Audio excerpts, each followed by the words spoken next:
I really don't know if it gets any better than this conversion story this week on the show, because it's a fantastic one. I can't say that enough. You're going to love this, I think. I am joined by Daniel and Stephen, the Catholic brothers, to tell their story. Raised Catholic, really wrestled their way, asking some serious questions about relationships and Jesus, and hearing testimonies of Christians saved by Christ, ended up leaving the Catholic faith that they were really seriously brought up in, and not a lazy Catholic kind of cultural faith, a real Catholic upbringing, left that for Evangelical Christianity, wrestled with that deeper, asking questions about the early church and bishops and scripture, and became Anglican for a number of years, and through some serious academic study, looking at the early church and asking some really important questions, ended up, both of them, becoming Catholic. This is really an amazing conversion story about some really serious Christians really wrestling with big questions, with the history of their faith, and coming up with Catholic answers. It's an amazing conversion journey. These two guys are great storytellers. I just sit back and listen for most of this episode, and I think you will too. I think you will love it. Don't miss this one, guys. Please watch my conversation with the Catholic brothers on their reversion conversion experience. Please watch and enjoy. Hey guys, welcome back to the show. Thanks for watching. Thank you for listening. If you are listening on podcast, thank you. Please leave a rating or review on Apple Podcasts or on Spotify, and do follow the show wherever you find it. If you're watching on YouTube, thanks for watching. Please subscribe to this channel, hit the bell, do all those cool, fun things. Leave some stuff in the comments, hit the thumbs up button, all those fun things. And to YouTube viewers, sorry for the hat this week. I'm having a really bad hair day, and this is the only choice left I have. I feel it's very, I know there are guys who wear hats on YouTube. I just feel like it's a little bit of the front, like it's a little bit too informal. So sorry in advance. You're the YouTube hat guy now. Yeah, I should have went with that. I should have went with the hat. My hair's a little off today too. That's very good. Guys, we're going to have an amazing episode this week. I was looking forward to this for a long time and bugging the heck out of these guys to get them on the show. So they finally caved. I am joined by Daniel and Stephen. They are two brothers who are raised as Catholics but left the church in their teens, and after 15 years of various forms of Protestantism and a decade of early Christian studies in academia, these two brothers are now reverts to the Catholic faith and use their podcast, The Catholic Brothers, to make the Bible, the early church history, and theology entertaining, that is true, educational, also true, and accessible for a general audience. Guys, welcome to the show. I am very excited to have you guys here today to tell kind of your reversion story. So welcome, and hello Daniel. I'll say hi to you first. I think you're the older and wiser one. Is that true? I am. So this is Daniel. This is my voice. This is how I sound.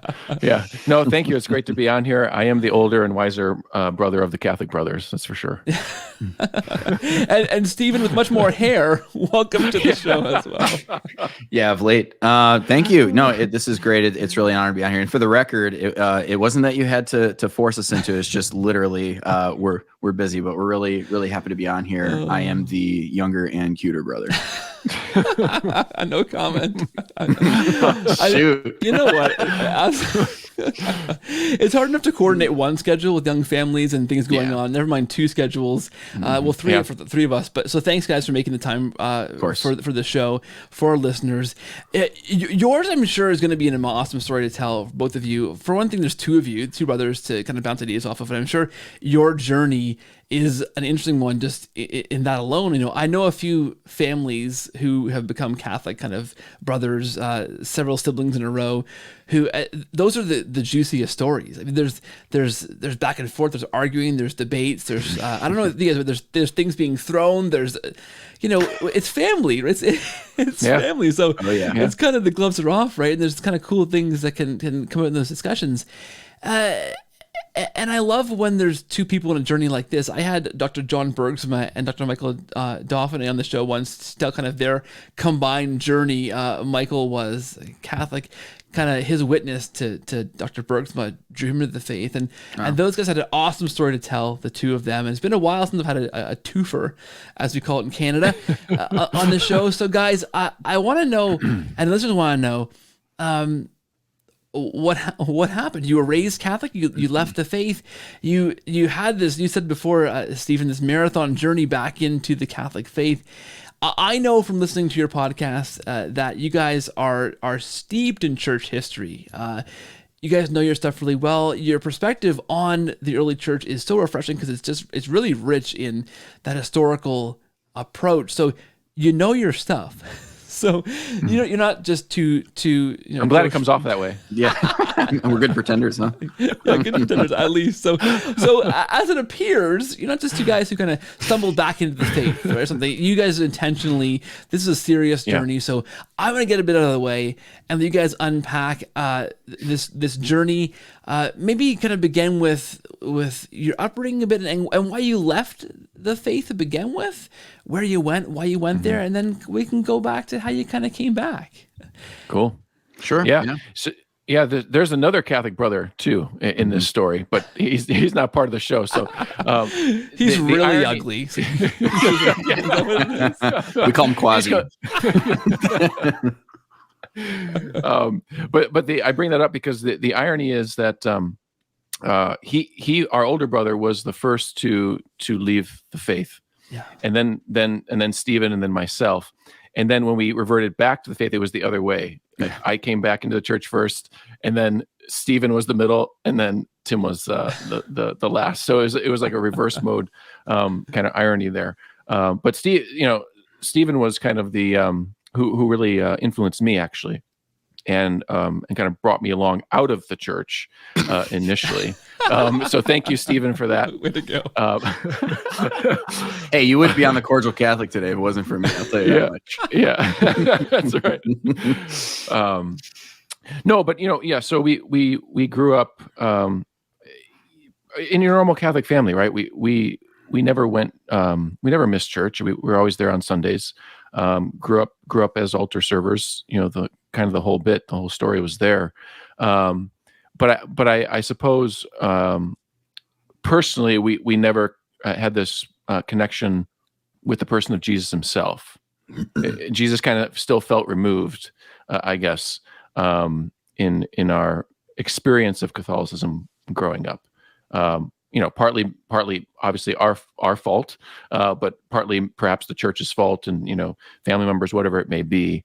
That experience wasn't quite there to begin with. Yeah, I would say our beginning.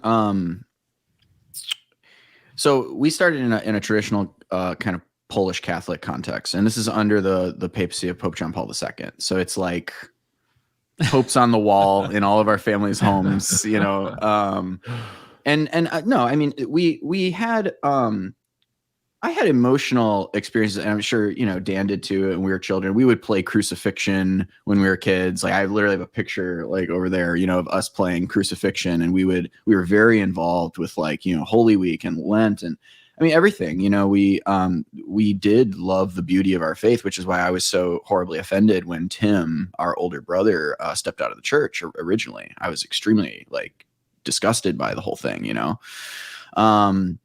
So there was a love there for our faith. There was kind of a pride behind it, like kind of a Polish Catholic. It was family. certainly a pride. Pride for the faith. Yeah. Yeah. And I wouldn't say that we didn't have some kind of a devotion to Christ, but I would say if we're talking about, let's say in Protestant terms, kind of like, did you really have that born again experience of Christ? No. So there, we would watch Jesus of Nazareth every year, and that would always be like this. I don't know. Have you ever seen it? I mean, people need to watch it, but that was just part of the experience growing up. It was Jesus was very much in the home.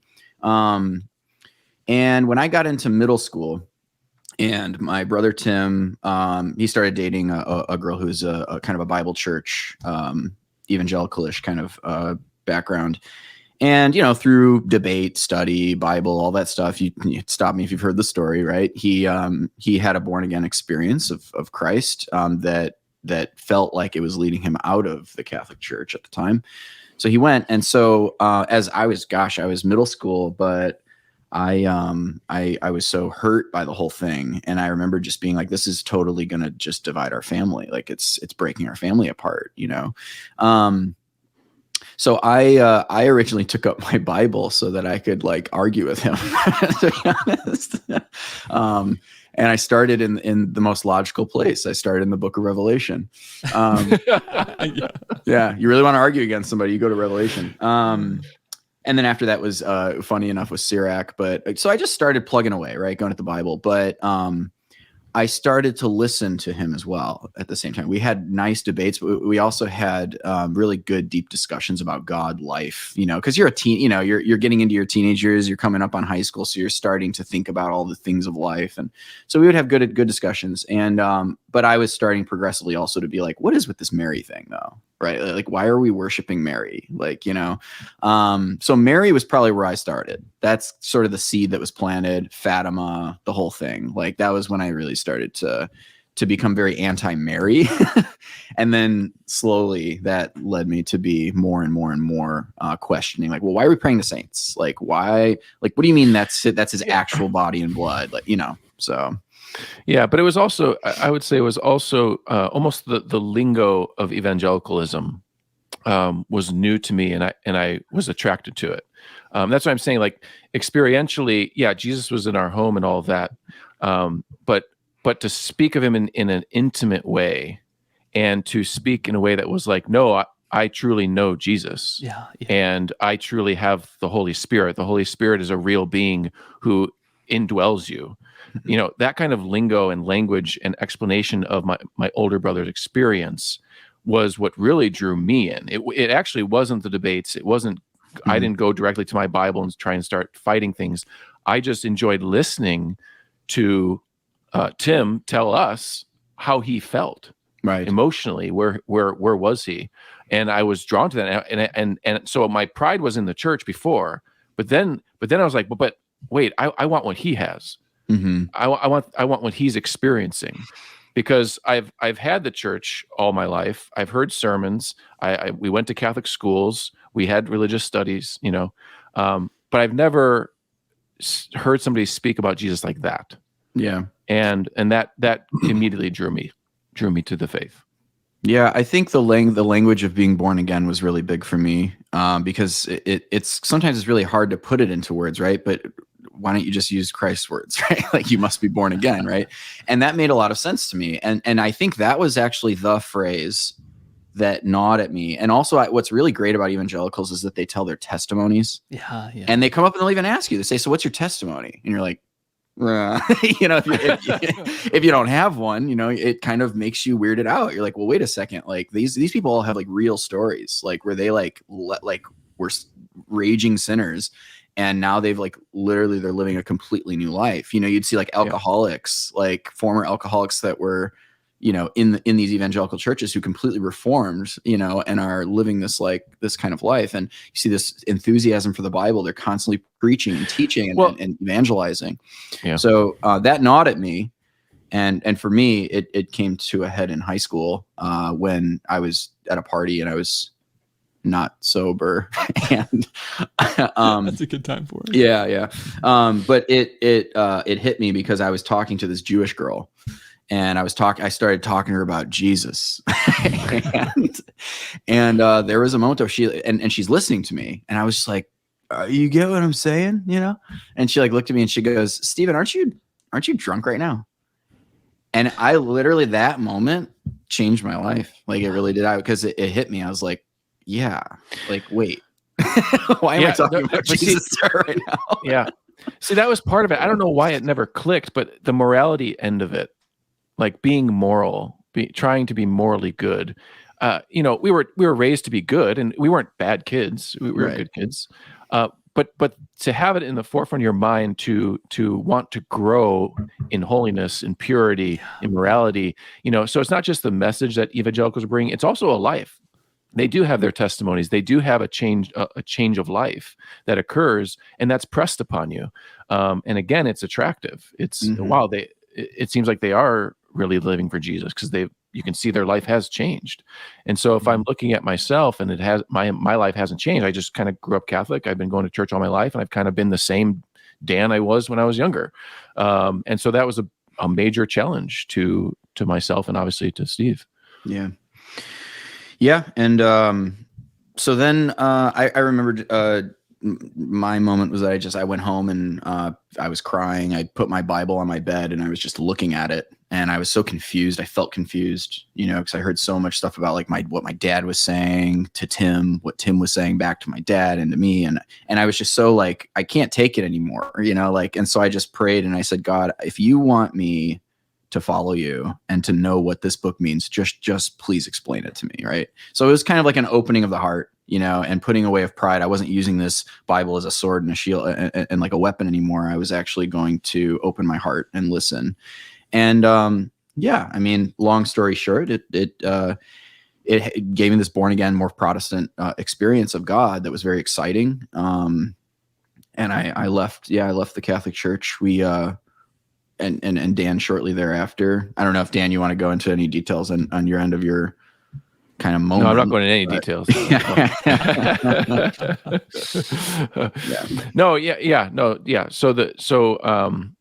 Steve, I think, I don't how much earlier did you leave?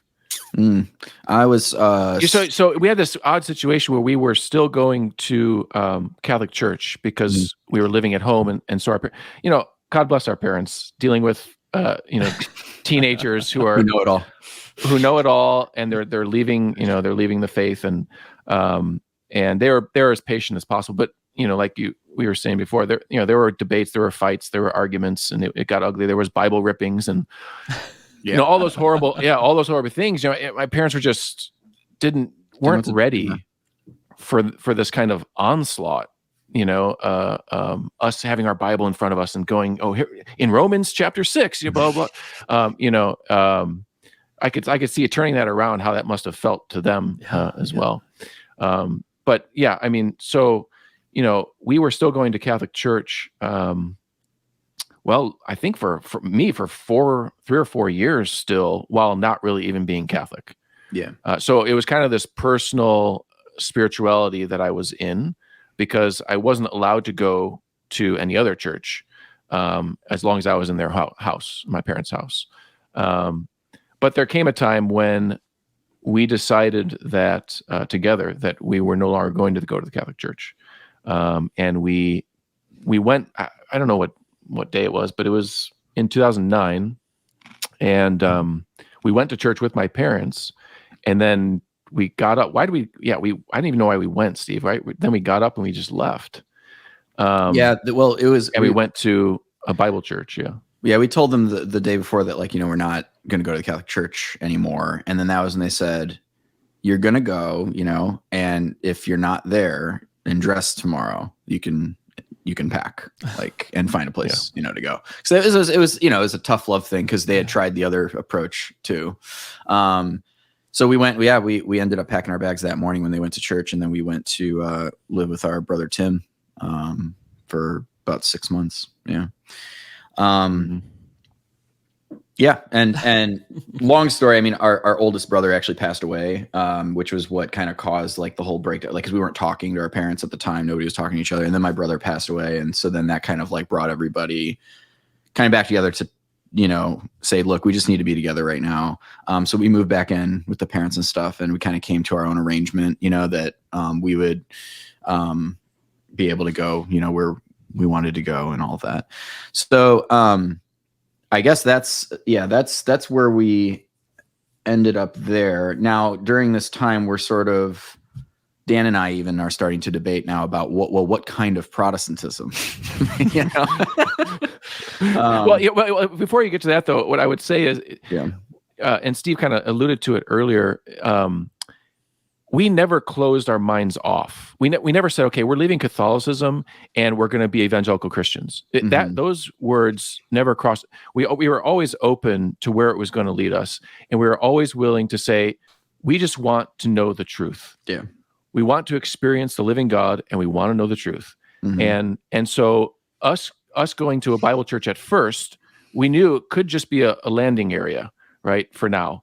And then the debates start to happen. We start to really dig into the scriptures, and we're going back and forth. Should we be a liturgical church? Should it not be a liturgical church? Those types of debates, but also just conversations began to happen more and more and more. Yeah, within 6 months, I would say, of actually attending an evangelical church, I knew that it wasn't for me.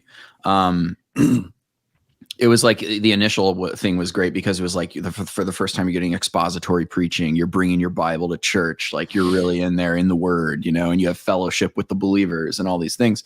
But yeah, after about 6 months, I'd say it kind of wore off on me and it really actually wore off on me because Dan and I were becoming a little more sacramental.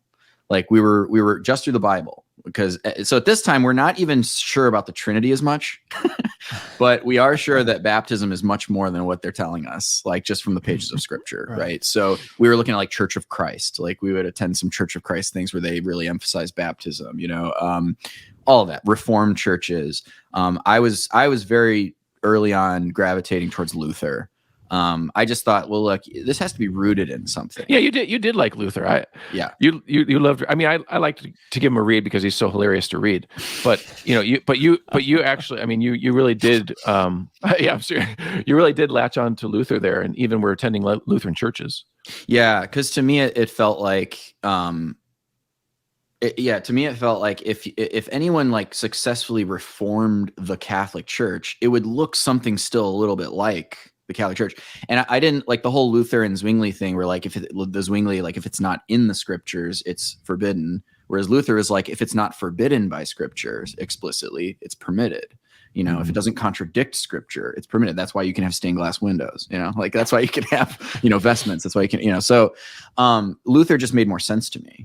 And I admired him because of his rhetoric. I've always been drawn to rhetoric. That's why I've always liked like Luther. I love Tertullian. I studied Tertullian for like my master's, and I love St. Augustine. So people who have like a good John Chrysostom, like, so I love people with a good tongue, So Luther just captivated me in that way.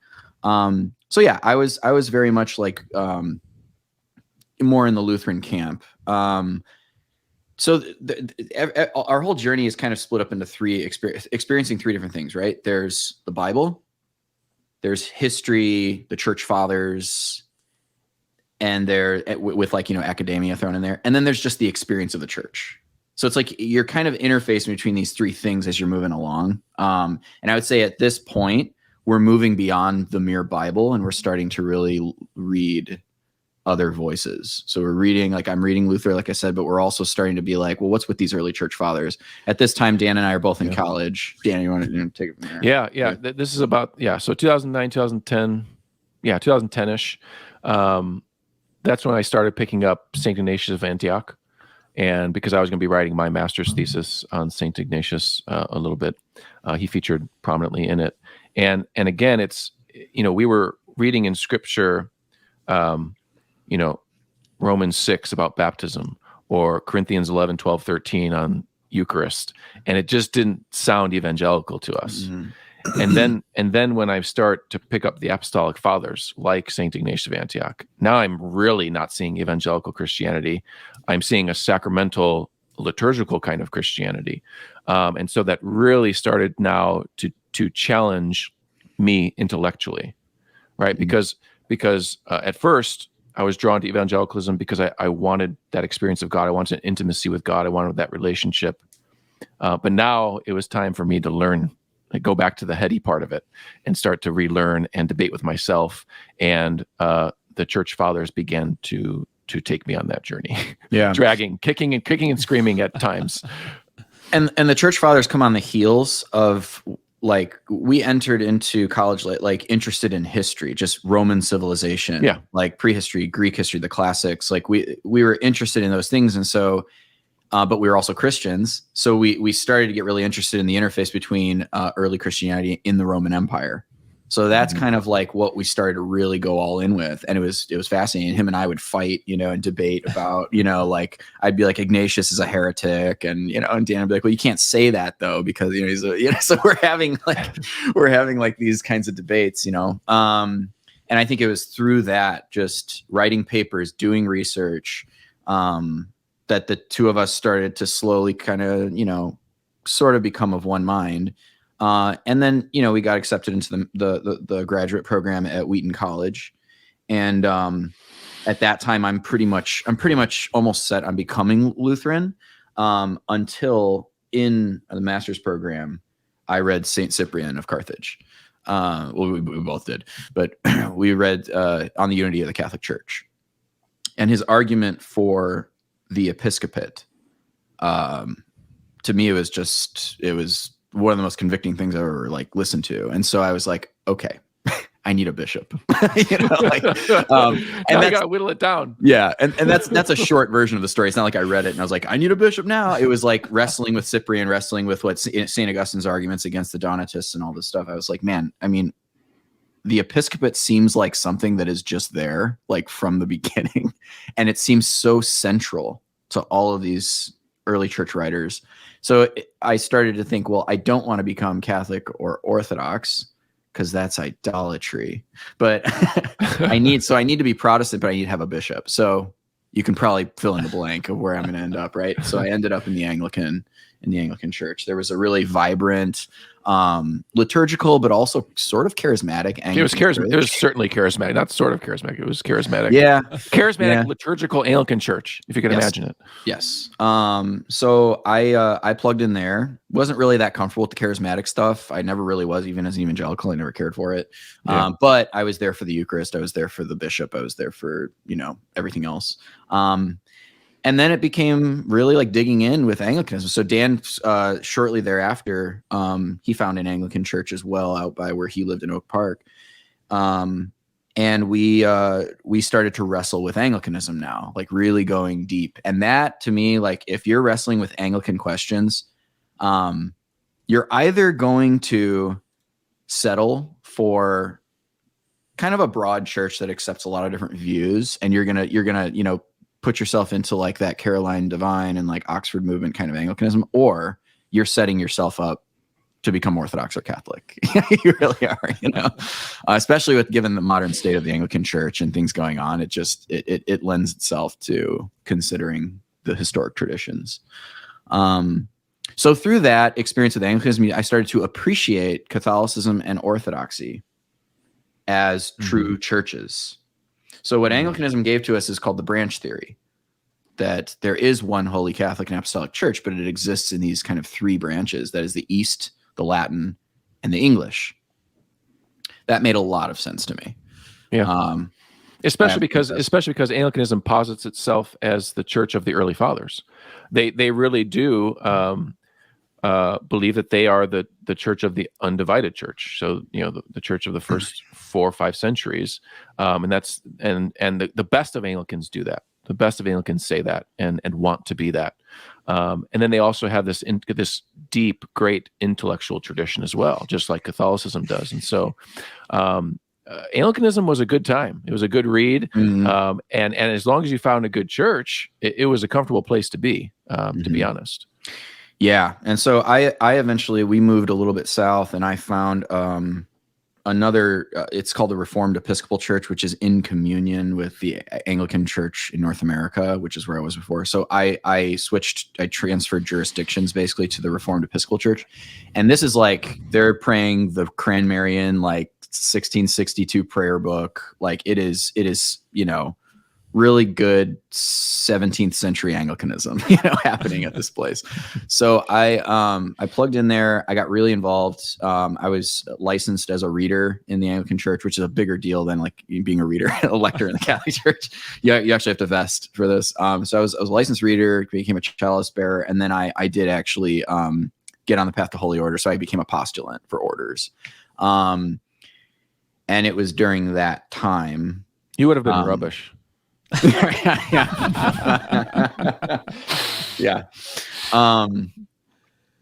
So it was during that time that the Anglican questions were starting to really bug me. Right. I really started to struggle with it. Really, I started to get into my mind this idea, and it works for me. I don't know if it works for everybody else, but this is sort of what started to nudge me over the precipice. It's Jesus Christ established a church. It's his body, right? And therefore, the church is the living experience of Christ's presence on earth. So that means that every single facet of Jesus's personality should be found in the church, in the charisms of the church. So for instance, Jesus was a king. Well, the church up and down the centuries had monarchy, right? It proceeds from the church. It's a Christian ideal, right? Jesus is a prophet. The church has had prophets, right? Jesus would go out into the wilderness for 40 days as this rugged, ascetic. Well, the church has the monastic tradition. Jesus was a healer. Well, the church sets up hospitals, right? And the church continues to heal people miraculously as well, right? There's miracles. It's also the inventory, as Cardinal Newman says, like we keep an inventory of our heroes and saints. Anglicanism didn't do that. Like you didn't know who. It's like Calvin is on the calendar, and then Luther's, and then like MLK is Martin on the Luther calendar. King, like who is what's our tradition? But anyways, it's that I started to see that like Henry VIII destroyed the monasteries. You can't take that away. Like the lifeblood of the church up and down the centuries was the monastic life. So Henry VIII got rid of something that was so integral to the life of the church and its mission and its expression of the very personality and heart of Jesus. Well, I think that hit us hard, and you especially hard, Steve, because one strand through all of these years was actually monasticism. There was always this draw that was there in both our hearts. And I remember Steve, you going to St. Procopius, wasn't it? Mm-hmm. Yeah. St. Procopius Monastery in Lisle, Illinois.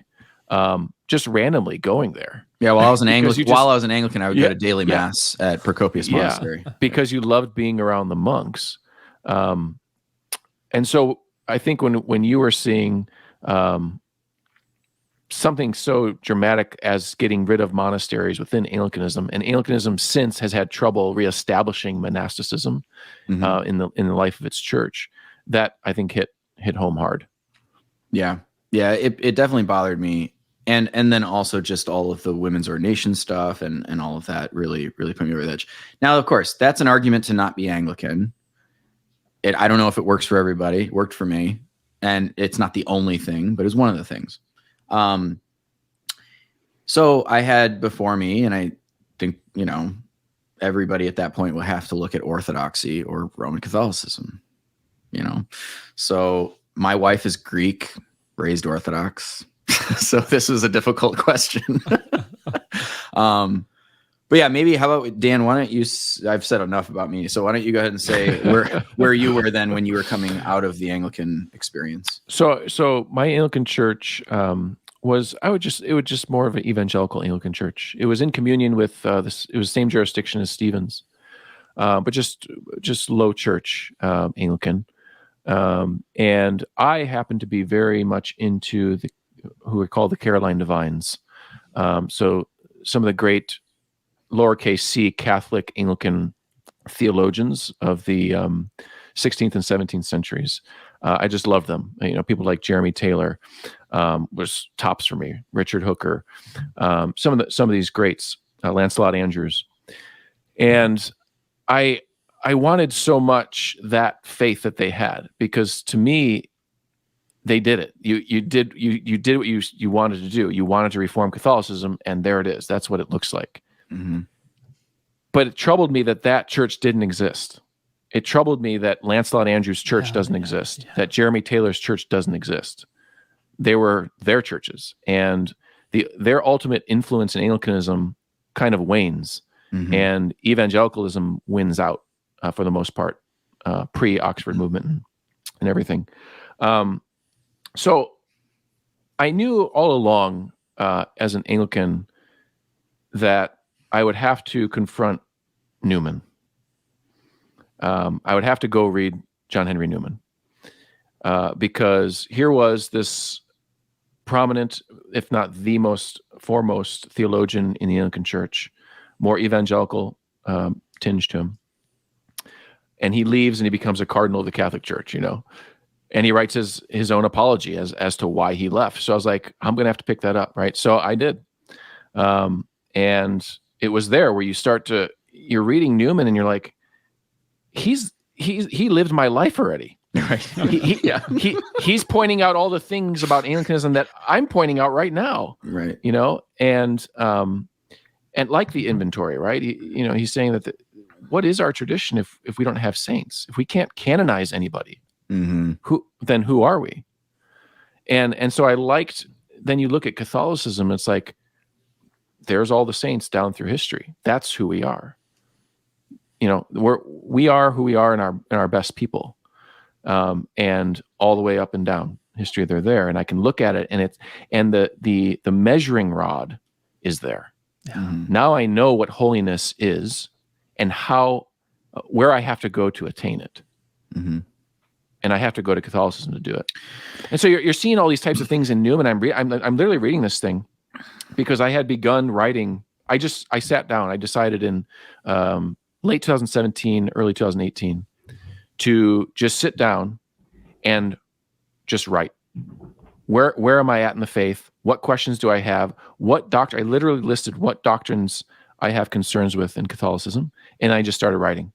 And as I was writing, I was reading and researching and writing and reading and putting my thoughts on paper. 35, 40 pages later, I then start to read Newman. That's where I'm at. Mm-hmm. And I never wrote anything again because I came to him and I stopped. And now it's like, okay, I'm in trouble because I don't think I could be Anglican because I'm literally following the same path that Newman was on. Mm-hmm. So that kind of shook me, really. Yeah, and there was a sense at the time too that you felt like I could make the greatest argument for Anglican. I still to this day can make the greatest argument for why Anglicanism is right and everyone else is wrong. Right? You can make that argument all day long, just like Saul was making the argument that Jesus is not the Christ. Right? But at the end of the day, he gets knocked off his horse and he says, "Saul, why are you persecuting me?" And it's hard for you to kick against the goads. Yeah. Mm-hmm. And that's how I felt. It's like Anglicanism. It's part of the Catholic Church. We have women's ordination, but it's not that big because we have the GAFCON movement. And I know that they have women's ordination in Kenya as part of that, but that's okay. We're going to work. We're going to sort that out. It's like you're constantly just like, you constantly have to reinvent the wheel and so it just starts to feel like, why is God blessing the Catholic Church? It is the whore of Babylon. It has, it's like it has all of these unholy people. It has corruption up and down the centuries. Why does God keep blessing this thing? And it keeps growing, And that's exactly like I'm telling you that, like that's it, because God's promise rests on this community and not that one. I mean, even the fact that the Pope, at a time when Anglicanism has no women's ordination, the Pope writes and says that Anglican orders are null and void at a time when you would think like, dude, Anglicanism has a good argument for why their orders are valid. Well, in fact, the Archbishop's answer back to the Pope is a fantastic document, well argued. You would even look at the two documents and say, well, it looks like the Anglicans won that debate. Right? Yeah. Go ahead. But so basically it's like, you can say like, I don't know if the Pope's argument is that strong, but at the end of the day, what happens literally, generation or two later? Within 40 years, Anglican orders become null and void anyway, because they start ordaining women, So it's like, it's because the promise rests here. Is just from my point of view, that's what I was seeing. I was like, just the promise just rests there. And you can't keep fighting against it. You just come to a point where you have to say, this is our mother. Like, this is the church, I also, with the tidal wave of culture, that is coming at us as just against Christendom in general, right? You start to feel like we're losing. Like all the Protestant denominations are dead. The only ones that are thriving are the ones that are constantly reinventing themselves and don't have any stability. So all the stable Protestant traditions are gone. The mainline traditions, they're all dead. They all apostatized in one way or another, right? And so you're like, how are we going to win this battle? To me, it was like, if the battle is even going to be won, there really is only one place that could happen. And to me, it was the Catholic Church. And that's not the only reason to become Catholic. I'm just saying that's just one of the other things that's in the area in your experience as a Christian, trying to discern the spirits. And you just see that like Catholicism has everything that it needs, not by accident, right? But it has everything that it possibly needs if it wants to use it to win this battle. Orthodoxy, I would argue, doesn't. But Catholicism only has what it takes to take on the culture. But that's a cultural argument that's a little different than the theological. But yeah. So yeah, eventually, Dan, you found a parish. Well, yeah, it was, So So you kind of had the liturgical chaos in Anglicanism, and it didn't know what it wanted to be. So Steve and I, again, here's the monastic strand running through this whole thing. I saw on the south side of Chicago, there's a Holy Cross monastery, and I saw that they're going to be airing a documentary about them, about the monks and what they do, and so I saw it come up on Facebook or something. Facebook is good for something. It came up on there, and I said, that looks interesting. Let's go. So I sent it over to Steve, and we decided to go to the monastery and watch the airing of this documentary. It was about the icons, right? They were revealing the icons that were painted by a Russian iconographer. Yeah. They had a Russian iconographer do their altarpiece. Really beautiful. Anyway, so we go there, and then there's a Q&A after the airing of the documentary. And, Steve and I are kind of asking questions, this and that, and raising our hand, maybe being annoying, I don't know. But then after everything was done, a guy my age comes up to us and he says, "Hey, I was interested in what you guys were saying and asking, and would you mind walking over with me to my church? I want to show you it. I'm the master of ceremonies there." So I walk over with him. I think, Steve, you had to go, maybe the kids or something. So I went with him to the church. Were you there? Yeah, you were. I was there. Were you there, Steve? Yeah, you were there. Yeah. You always try to put me out of the picture, man. I don't appreciate it. Well, you didn't go back to visit. So we walked through the church and took a tour. Beautiful, beautiful church. And then he just simply said, "Well, why don't you visit? Why don't you come for Mass?" He did not know we were Anglican. He assumed, because we're at a monastery listening to monks, that we're Catholic. So that's a good assumption. So I was like, yeah, sure, whatever, I'll visit. So then we did, and I took my wife, Victoria, and this was when the traditional Latin Mass was still allowed here in Chicago, and that was the Mass we attended, and it was everything. I walked in, I just sat there in utter amazement. Tears are coming down my face, my wife's face. We're looking at each other. Oh yeah, this is where we need to be. This is where we got to be. And so just from there, I started going a little more and more, and officially, came back to the church. Mm-hmm. And I wasn't yet, so I was still angry. Yeah, and he wasn't yet. But if you think of evangelizing people, it sometimes it is just the simple invite. Just come on over to church, come and see, and so you can do all the intellectual stuff. You can spend 15 years in academia, whatever you want to do. But what did it in the end, what pushed me over the edge, was going to the mass of the ages. That was it. The experience of the charisma of Jesus was right in front of me, and I loved every minute of it. Yeah. So I was still wrestling with Orthodoxy as a possibility. I was meeting with Orthodox priests, I went out to a bar with an Orthodox priest, and we talked about. I was like, "Steve, no, you got to be Catholic, man. Come on." And to be quite honest with you, even almost up to the final moment, I was almost positive I was becoming Orthodox. And it was actually my wife that started to sense that wasn't the right thing, believe it or not. And because she grew up Greek Orthodox. She grew up Greek Orthodox, yeah. So she but she was the one who had the intuition to say, from a very good, like, motherly and wife kind of perspective, like, it's not good for our family, in the end, like, and there was a sense where she appreciated the Catholicity of the Catholic Church. Like, you go to a Catholic church, it's not all Greek people. So, it's like, there's white, there's black, there's Asian, there's old, there's young, everybody. It is the nations, like, gathered together. So it doesn't feel like a cultural ghetto in a way, and I'm not saying that's what Orthodoxy is. I'm just saying that's, she's saying, why would we do that? So that didn't convince me, but it, at least, of course, in your heart, it does something to a husband and a father, right? You're like, okay, I have to consider that, but Dan and Victoria, they invited us to their church, and I already knew I wasn't going to be Anglican, right? So I go into this church, and again, I was just stunned. It was the English mass, but I was just stunned. And I was just sitting there, and I didn't want to say anything. My wife actually tapped me, and she looked and she said, "What have we been doing?" You know. And I immediately felt the same way. It was like, I don't object to anything being said or done here. So why am I not here? This is my mother. This is the womb in which I was born in baptism. Like, that's the altar at which I nursed, you know. It's time to come home. You know, it's time to come home to my mother.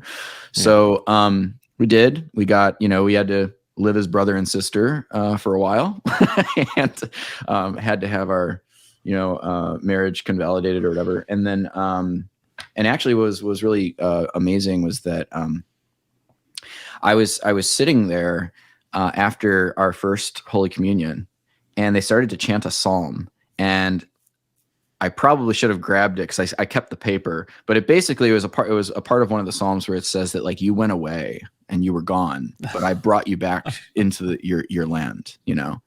And I was like losing it, man. And then I was like closing my eyes and I was praying. And what was the weirdest thing was that I sensed my brother who died. I sensed him up at the altar. And I just saw him, like, with my eyes closed. I just saw him, like, smiling.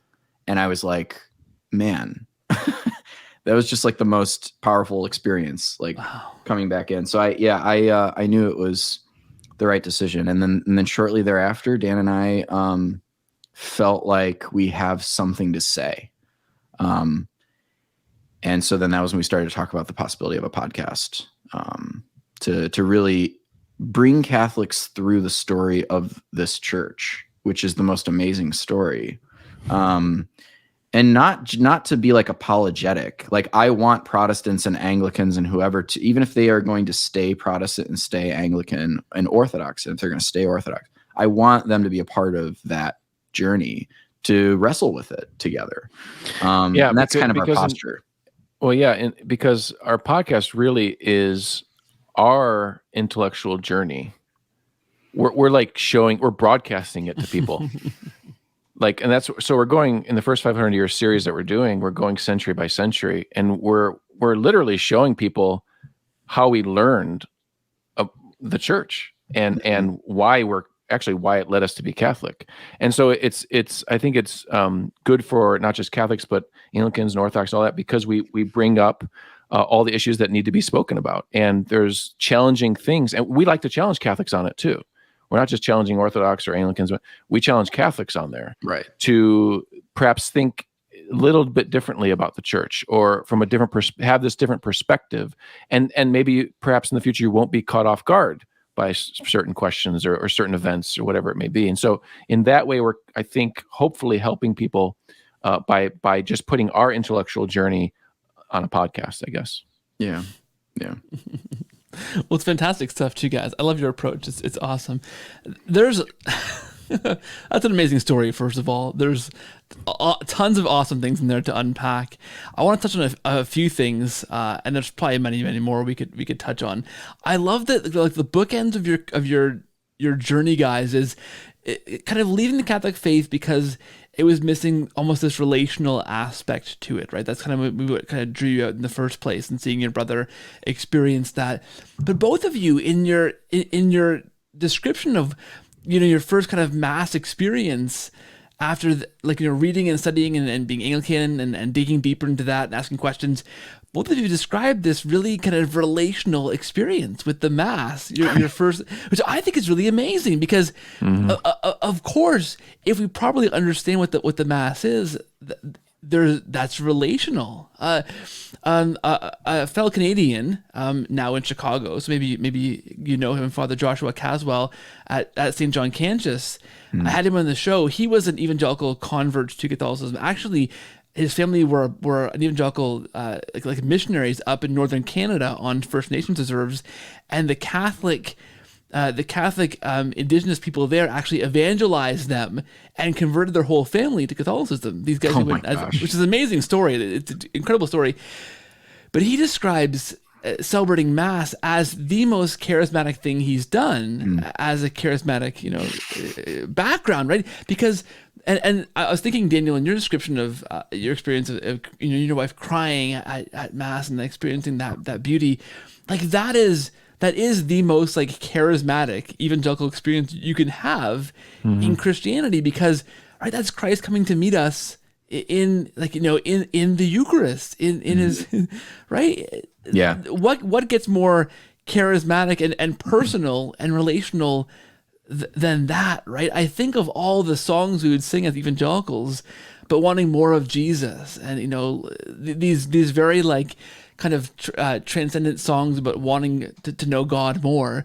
Well, gosh, like that. It can't be any more than partaking Yeah. of him. Yeah. Yeah. Yeah. If you really want to, if you're talking to a Protestant charismatic, you can really flex your charismatic muscle and say, well, have you ever called down the Holy Spirit onto some oil? Yeah. Yeah. And so I guess the point you're getting at is true. You can't have relationship without religion.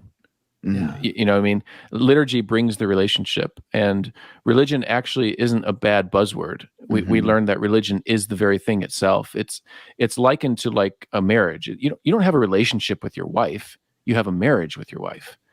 So you don't have a relationship with Jesus. You have, right? you have the liturgy, right? You have religion with Jesus. That's the greatest thing that you can have with him, is religion with him.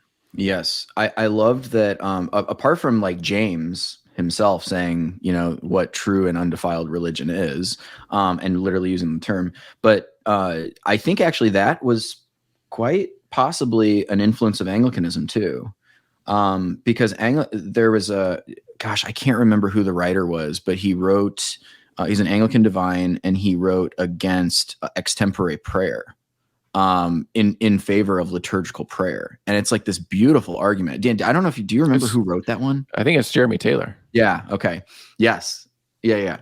And also in the Anglican liturgy, it actually mentions that God trains us in true religion and virtue. And so like religion itself, the word is like a bad word for evangelicals. But when you're like, again, when you're in like the Anglican liturgical experience, religion is like a good word.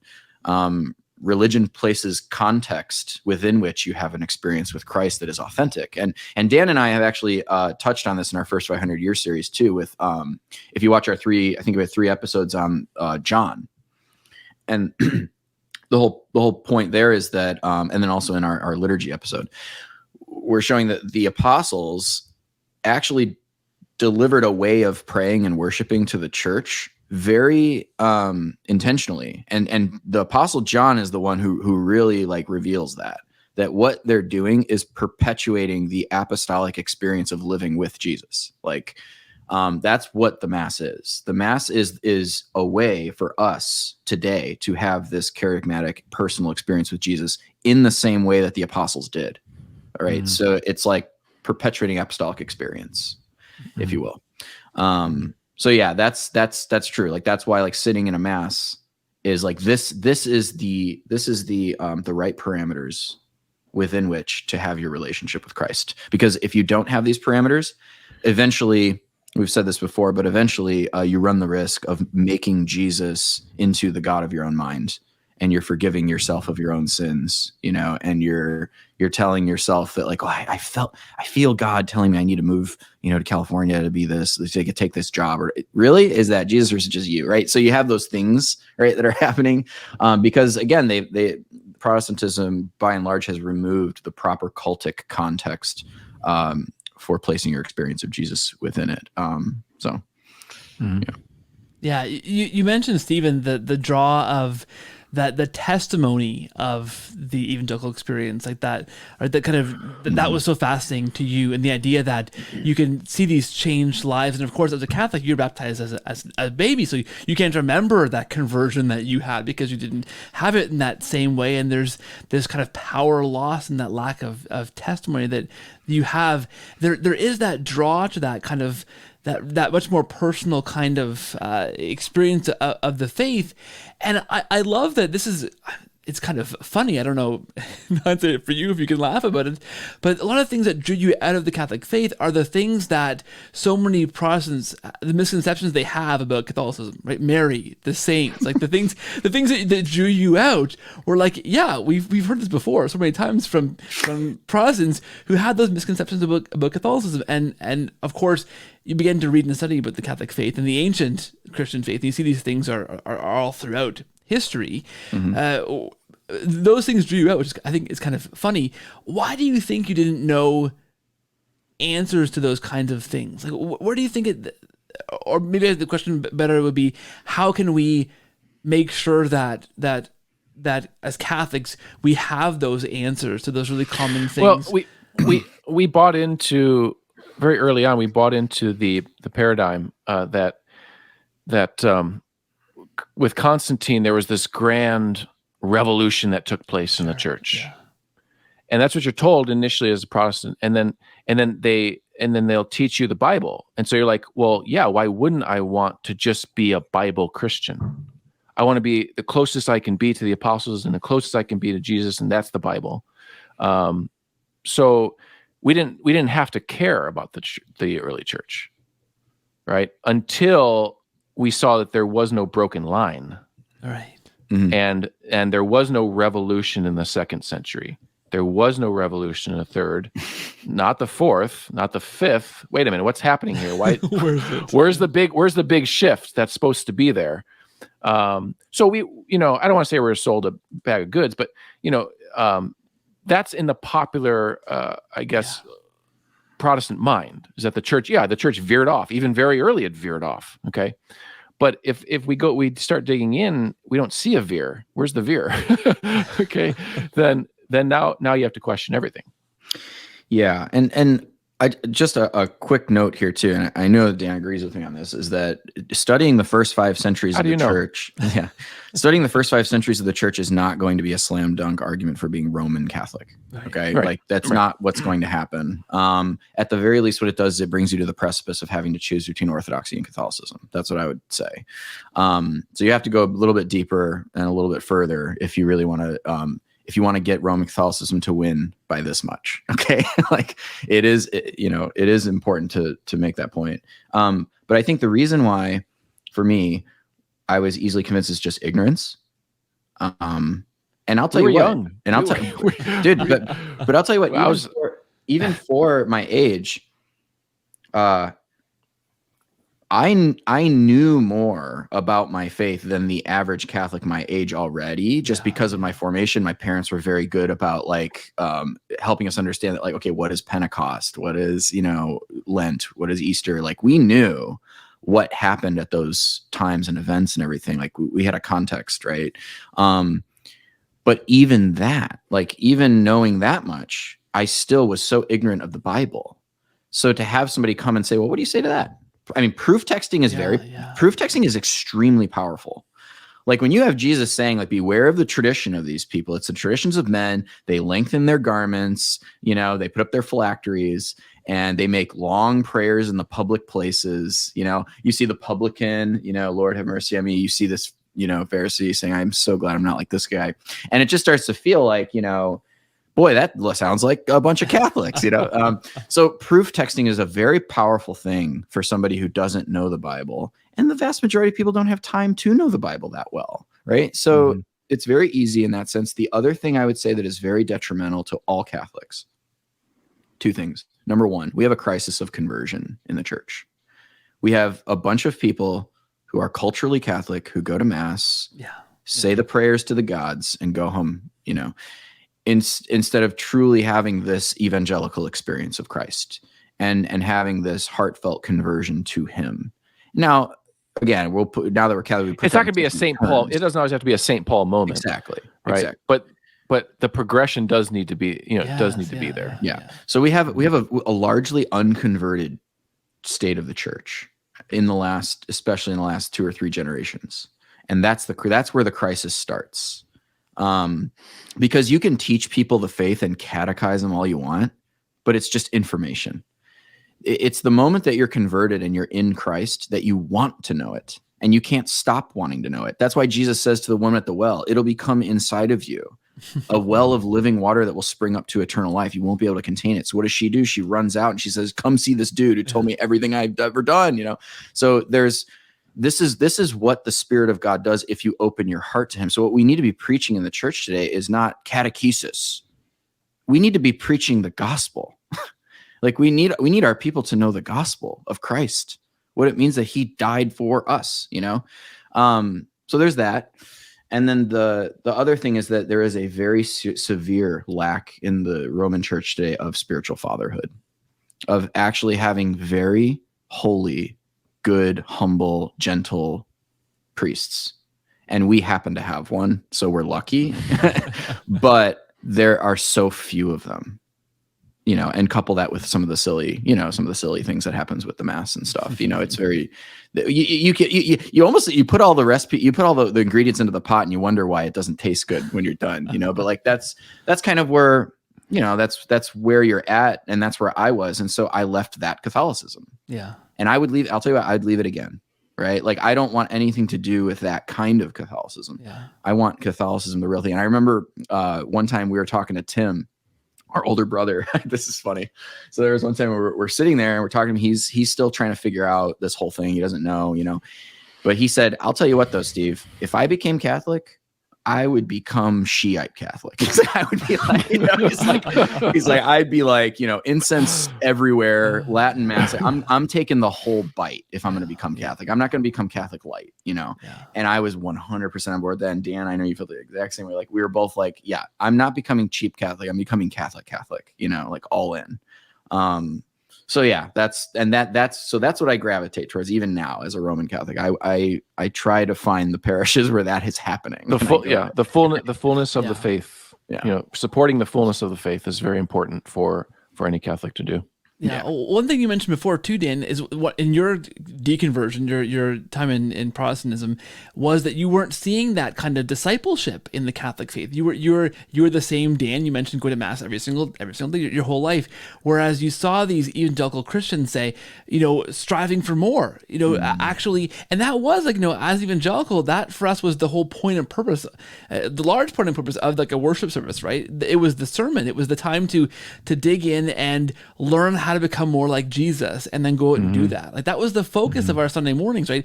That was that discipleship was what our churches were built around.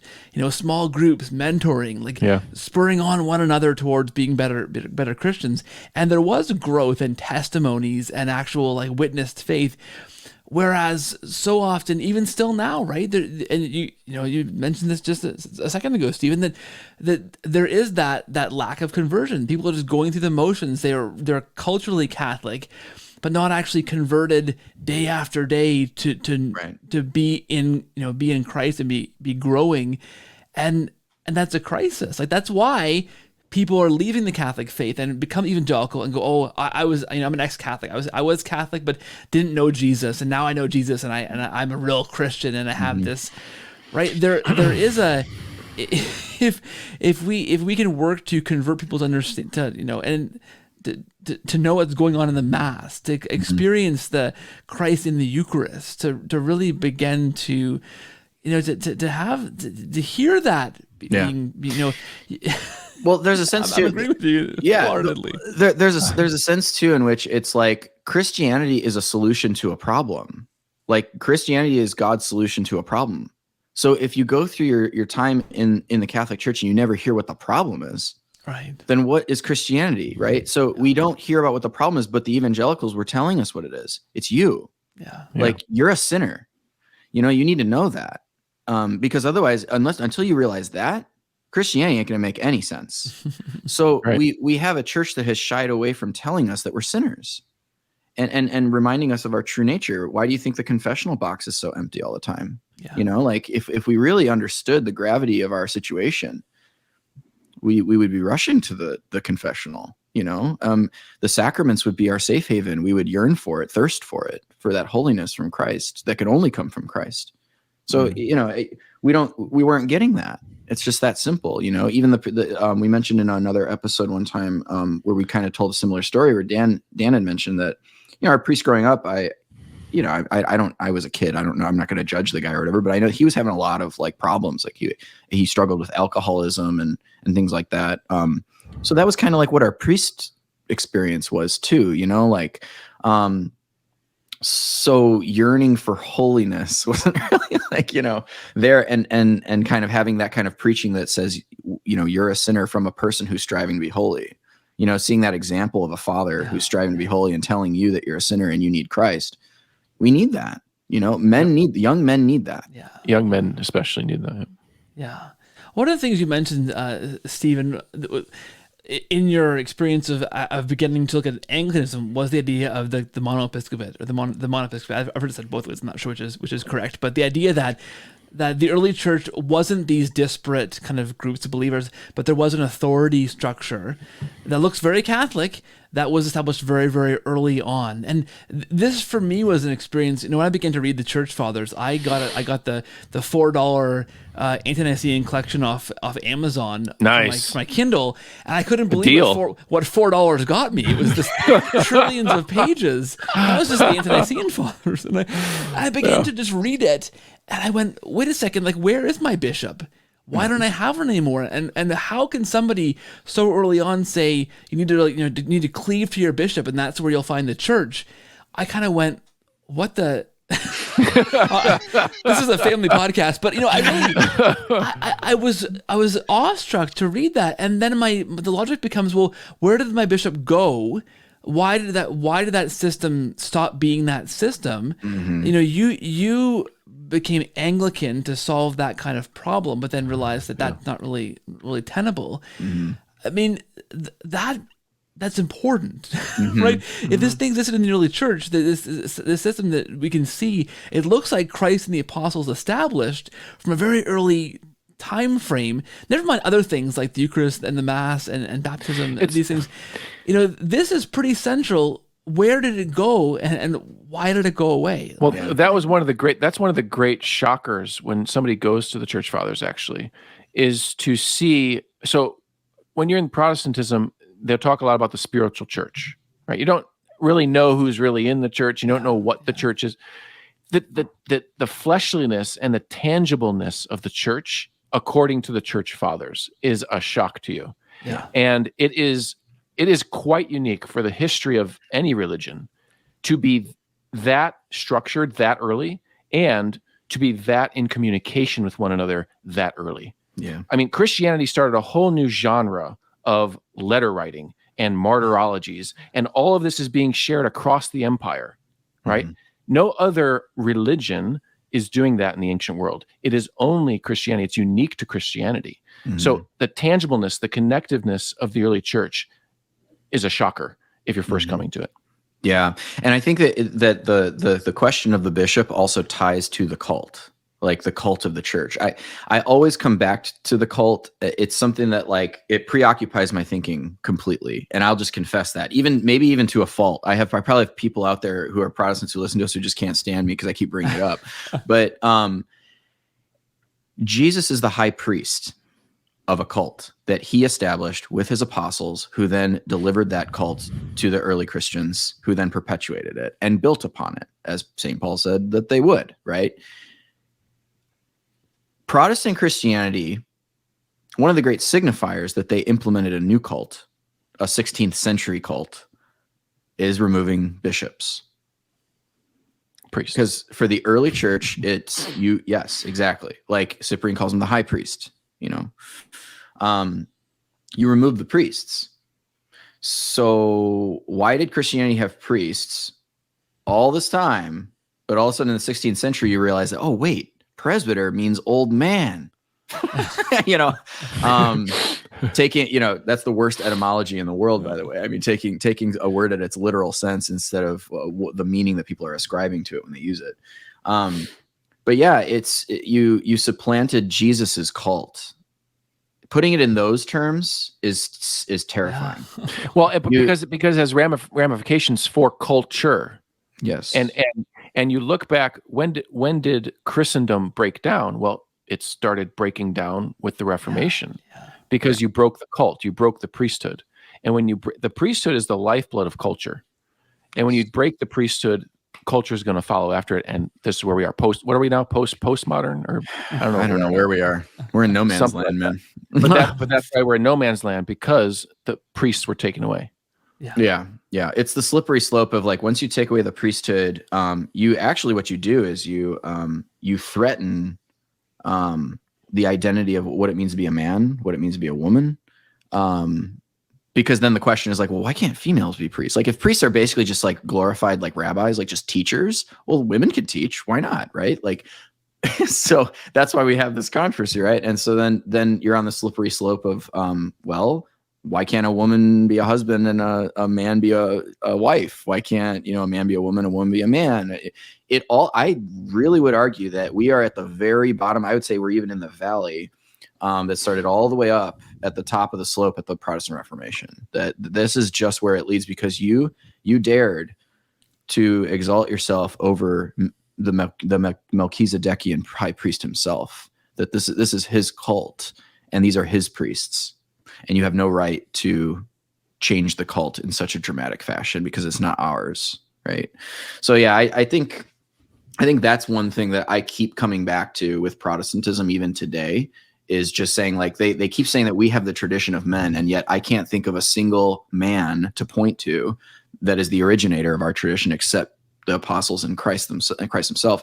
But their traditions, I can point to where they come from. It's the 16th century. I know that's kind of like one of those, like, back pocket, like, basic arguments, but sometimes those basic arguments, if they're throwaway at first, but if you really just take them back out of the trash can and really put them in front of their face and say, no, but think about that. You're calling this a tradition of men, but I can literally put a name to your tradition. Like, isn't that a tradition of men? Like, that's quite a change that takes place in the 16th century. Quite a transfer of the cult, right? So yeah, that's kind of where I'm currently at, and that's, I think, what the getting rid of the episcopate also signifies. Yeah, and I can recall reading St. Francis of de Sales, writing in the Counter-Reformation to the reformers, saying, well, who gave you the authority to hang your shingle there and start that new church there? Like, where does that authority come from? And that hit me like a ton of bricks. Like, well, of course, because all down through the ages, since the beginning of the apostles, right? Of course, there was the Orthodox schism, and there have been different schisms, smaller schisms along the way, right? But there was always some claim to authority, like, oh, well, this bishop here, this is my succession. But suddenly the reformers just break out kind of on their own, really in full knowledge that, yeah, we're doing a new thing here. Like, Luther was breaking from that tradition, and the response is, well, who gave you that authority? Like, are we really going to? Right, and then you're right, Stephen. Is this kind of back pocket kind of? But then look, if you're a Protestant, you have to ask that question and then trace your lineage. Like, are you really so sure that Luther was right to break from this? Right, like St. Francis of Sales, that's got a good point there. And are you willing to stake to trust that Luther was okay to break from that, knowing that there was no authority to do that? Right. And here's the other thing it's exactly right. And here's the other thing that goes along with that. It kind of goes back to what Steve said too, that why does God keep blessing this church? Why does God keep because you had the Reformation. Yeah. But then the church has the Counter-Reformation and produces another dozen saints, right, out of nowhere. And then all of a sudden, Roman Catholicism is popping up all over Southeast Asia and Japan, and it just blossoms elsewhere. It's like the question is, Luther, what did you really have to leave? Yeah, because Saint Teresa of Avila didn't have to leave. Saint John of the Cross didn't have to leave. Xavier didn't have to leave. And so these great saints grow up just out of the Reformation itself. And then the church does reform itself, and then you see the fruit of that work. It's like, God keeps blessing these Roman Catholics, right? Luther is the classic example of the cure is worse than the original problem. It's like a man has a cold, you diagnose it, and you're like, we got to amputate. It's like he had a lot of insights. Yeah, that's the tragedy of Luther, is that 1517 to 1520 Luther, is, great. I mean, he's making a lot of good points, guys, I mean, exactly. except for his preoccupations with justification specifically. But all of his, saying like what's going on in the church, I'm with him. I'm listening to him. I'm like, yeah, the church was really bad. Like it was really corrupt, But again, it becomes like, well, then what's the solution to that problem? If Luther, here's what I would say. If Luther came to the Catholic Church today, right? Like, where there's Catholic study Bibles in everybody's hands. There's not like these crude buying and selling of indulgences happening. All the things that really cheesed him off. I don't think he would have left the church. I really don't. I think his theology would have been affected by the fact that this stuff it's not ticking him off, right? Because just knowing Luther's personality by what I read of him, it just seems to me that what really threw him on the theological trajectory of going away from the church was his experience of its corruption. Yeah. It really, that's why I'm saying that conversion experiences they're either really great or really dangerous. But there is this sense of the text, the history, and experience, and I think Luther's experience really colored his views of the texts, and then it went that way. Yeah. That's well said. I don't know what anything else you want to say before we close this off, guys. To the listener, and I know groups of brothers who have converted like you, and maybe one in that group is still holding out. So maybe speak directly to him if you can. No, I'm just kidding. But really, those people who are earnestly seeking after, where Jesus is and where his church is, looking for that evangelical experience, looking for that personal experience, looking for that experience that's rooted in history. I can think of so many discussions that I have in the show with Anglicans who have held that branch theory and that doesn't last too long before they become Catholic. But there's still holdouts out there who are, I know Anglican priests who listen to the show who are struggling with, gosh, I think I have to become Catholic. Holding this out, what would you maybe want to say in closing to somebody who's on the fence or who sees the corruption sometimes in the church that still exists, the struggles that we have, like the mass chaos sometimes happening in the church? What do you guys want to say? Words of wisdom to somebody listening who's on the fence? You have to be wise to impart wisdom, buddy. So Daniel, go ahead. Right, yeah. I think you're right. I did open with that. Shoot, now I'm on the spot. I don't know. I don't think words of wisdom do it for those types of people. Mm-hmm. Sure. I'll be honest with you. Like I said, we could study our butts off all day long, but if I wasn't invited to come to mass, right, and things would have been different. I'd tell you that. So I guess that's what I would do. I would invite him to mass. That's it. That's good. Yeah. I would probably just go back to Paul or Saul on the road to Damascus, just saying it's hard for you to kick against the goats. And I also think that sometimes it becomes a poison, especially liable in Anglicanism, because it is so intellectual that your faith becomes only that. And I would say maybe table some of the theological preoccupations for a moment and actually try to be holy. Yeah. So Steve and I were talking about this earlier today. We remember a lot from our evangelical days. We remember a lot from our Anglican days. But even just thinking back a few years in our Roman Catholic days now, we don't remember a lot of the movements, the things that made us grow. And it's like, you know why that is? Because we stopped wrestling.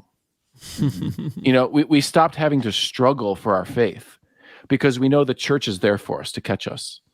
We know that the intellectual tradition is there if we want to grasp it. We don't have to, but it's there. You want philosophy? Go read Thomas Aquinas. You know what I mean? And you're just able to just relax and enjoy Jesus. And that's what it is. I mean, honestly, you just trust in Jesus.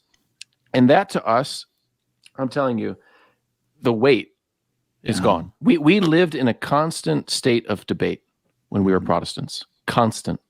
Whether we were debating ourselves, other Protestants, or Roman Catholics or Orthodox, whatever it was. With Catholicism, it just speaks for itself. It just is. Mm-hmm. And we can rest in that. I almost feel stupid sometimes when I get into debate still because this volume exists. I honestly do, man. There's so many times where I'm just like, this person's talking to me online, like this. It'll be like an Anglican priest or a Protestant I'm friends with or something, and they're, we're having a good back and forth. I get to a point where I'm just like, honestly, if you would just pick up this volume and read it, right? Like, it honestly would answer a lot of the questions. I mean, like, and you either agree with it or you don't. That's really all that there is to it at the end of the day. The Catholic Church doesn't need another church in order for it to exist. But I feel like Anglicanism and Protestantism needs the Catholic. As much as they hate it, they need it. They need Catholicism to exist in order for them to exist, because theirs is a theology of negation. Yeah. It's a theology of like you can't be saved by works. You're saved by grace. See, they start with the premise of you can't be saved by works, therefore, assuming that that's what Catholicism teaches. So Catholicism is this eternal foil against which they can make their arguments. But imagine if the Catholic Church just poof tomorrow, just completely disappeared. What would Christianity be? Yeah. It would literally be a series of Gnostic sectarian schools. It literally would. So Jesus came to establish a lot of sectarian schools to save the world. It to me, it just that sounds right. It just seems completely incredulous. But you have to, again, you can't think your way necessarily into that. You do have to pray and experience your way into it as well. Yeah, that's an awesome point. And Daniel, you touched on something that I think, honestly, since 2014, I've been trying to describe and failing and trying again. It is that just, and honestly, so many converts, or I guess reverts in your case, sense this feeling of, I can relax, right? I mean, the Catholic Church is what it is. It doesn't care, you think, right? So you can either be Catholic or not, agree or not, but you don't have to wrestle it out. It's there, whether you like it or not, whether you know it or not, right? So many people I've talked to on this show have said, I converted, I didn't quite know what to think of Mary or this, but I knew enough to trust the church was what it says, what it is. I became Catholic, knowing that the church, what the church said on these things made sense and was right, because I recognized the authority claim that the church had, right? You don't have to constantly wrestle out what you believe against other people and what they believe, and decide who's right based on who you're reading, what theologians you're kind of clinging to. And not that there's not discussion and diversion and differences in the Catholic Church. There is all of that, and you can wrestle these things out, right? But there is a court of last appeal. There's a magisterium. There's the tradition of the church, right? There's that beautiful weight of the faith to relax into. And that is, like you put it so well, that is such a relief for a person who spent their whole entire faith life trying to wrestle these things out and hope that they're on the right side of things, right? That's a huge, it can't be overstated, I don't think, that experience of resting in the Catholic faith like that. Right. Yep. Yeah. Yeah. Sure. Well put. And I think that experience, and then Stephen, read the Catechism, coupling those two things, I think there's so many people who are thirsting after Christ in the Anglican Church, Protestants, evangelicals, people who are leaving the mainline churches because what the collapse that they're seeing in those mainline denominations, right? Who I think are primed to find the Catholic faith.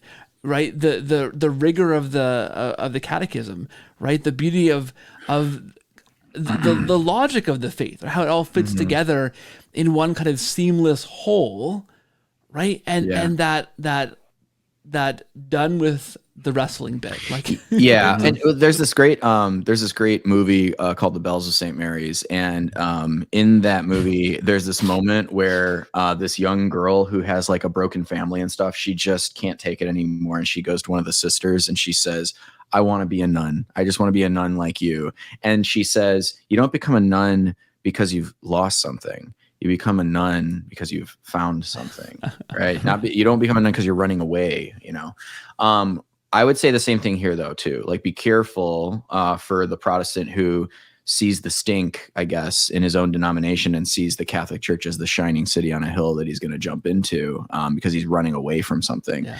You don't come to Catholicism because you're running away from that. You come to it because you're running to something that you found, and because there's plenty of stink inside the church too. You know, I mean, even Pope, no less than Pope Benedict himself said, there's so much filth in the church, you know? So just knowing too, that like, it goes much deeper than running away from something. You have to really know what you're ready to embrace as well, you know?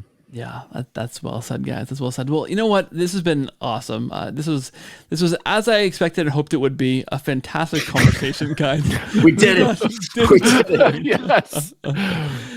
Oh, the Catholic Brothers, aptly named, is your podcast and YouTube channel. I'll put links to that in the show notes. Anyone else you want to point people towards? Anything else they should be checking out?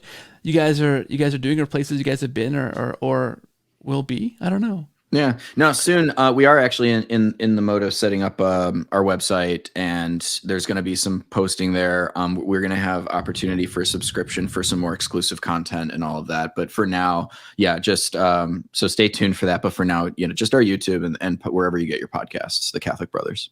That's fantastic. Well, guys, Daniel, Stephen, thanks so much for being here this week. It's awesome to have you.